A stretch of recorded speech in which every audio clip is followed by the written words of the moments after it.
Halo, perkenalkan nama saya Paskaria Veronica Syotang dengan NIM 2261201116. Kali ini saya akan menyampaikan hasil laporan studi kelayakan bisnis saya mengenai usaha gerobak teh dengan dosen pengampu Bapak Dr. Faktur Rahmat SEM.SI.MM. Tujuan laporan ini adalah untuk menilai kelayakan suatu usaha yang dinilai berdasarkan 7 aspek, yaitu aspek yuridis, aspek pasar dan pemasaran, aspek keuangan, aspek operasi, aspek manajemen, aspek sosial ekonomi, dan aspek lingkungan. Suatu usaha dapat dikatakan layak apabila memenuhi 4 dari aspek tersebut. Jika tidak memenuhi, maka usaha tersebut dikatakan tidak layak serta butuh perbaikan atau pengembangan. Berikut usaha saya yang telah saya analisis. Nama usahanya itu Gerobak Teh yang beralamat Jalan Umbansari, Rumbai, Seberang Kelenteng. Produk yang dihasilkan itu TS, Lemon Tea, dan Butterfly Pia Lemon Tea. Alasan pemilik mendirikan usaha adalah untuk mendapatkan keuntungan dan memenuhi kebutuhan sehari-hari. Yang pertama itu ada aspek yuridis. Usaha gerobak teh belum memiliki surat izin karena pemilik belum aspek pasar dan pemasaran. Usaha ini menarik konsumen dari kalangan mulai dari anak-anak, remaja, orang dewasa, serta lansia karena usaha ini merupakan usaha yang menyediakan minuman segar yang dapat dinikmati saat panas hari. Berikut merupakan hasil survei pada tiap indikator pemasaran dari usaha gerobak teh dalam jumlah 10 orang. Dari hasil survei di atas dapat dilihat bahwa baik dan cukup baik memiliki jumlah yang terbanyak sehingga dapat disimpulkan bahwa usaha gerobak teh tersebut dikatakan layak. Yang ketiga itu ada aspek keuangan. Biaya investasinya itu berjumlah 4.039.000. Biaya operasionalnya itu ada biaya tetap itu berjumlah 18 juta. Biaya variabelnya berjumlah 2.880.000.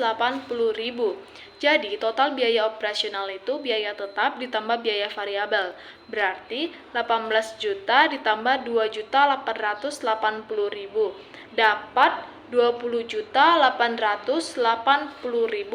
Benefitnya itu pendapatan per bulan. Penjualan rata-rata sama dengan 300.000 dikali 30 dapat 9 juta dikali 12 sama dengan 108 juta.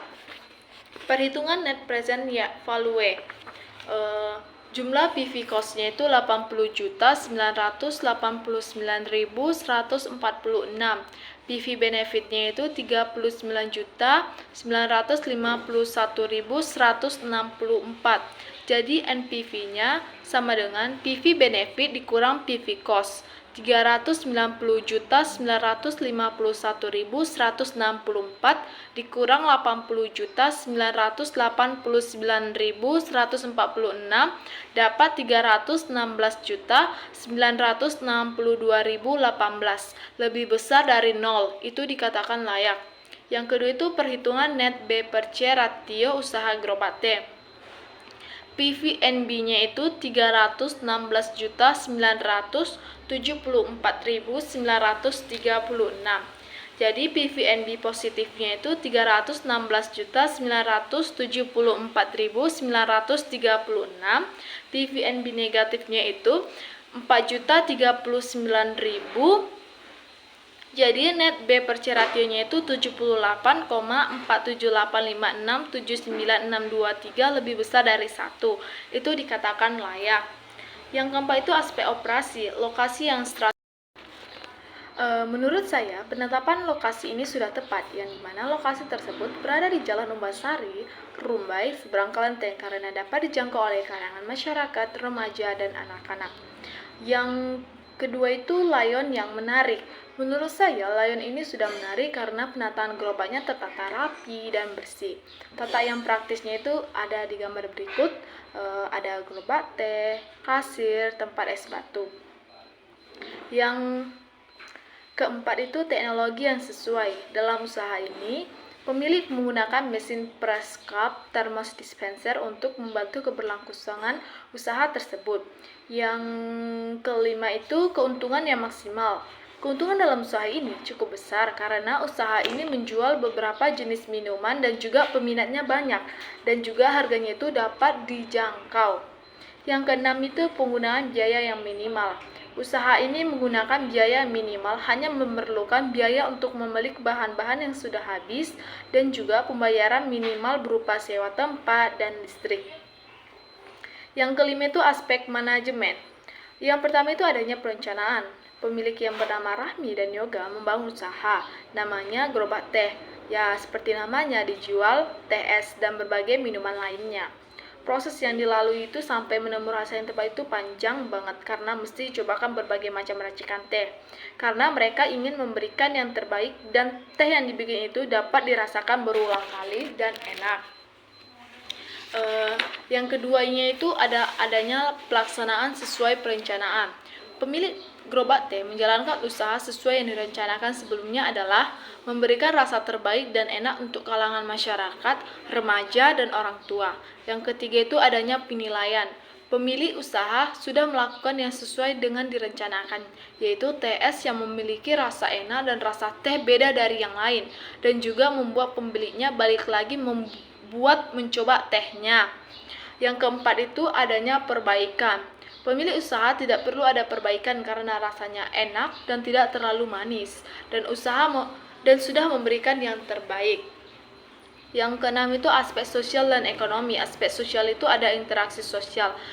Gerobak teh itu menjadi titik pertemuan di mana orang-orang berkumpul dan berinteraksi. Yang kedua itu aksesibilitas produk. Gerobak teh ini berada di lokasi yang strategis dan mudah dijangkau oleh masyarakat luas, sehingga memudahkan konsumen untuk menikmati minuman segar dengan harga terjangkau. Yang selanjutnya itu aspek ekonomi, penciptaan lapangan pekerjaan.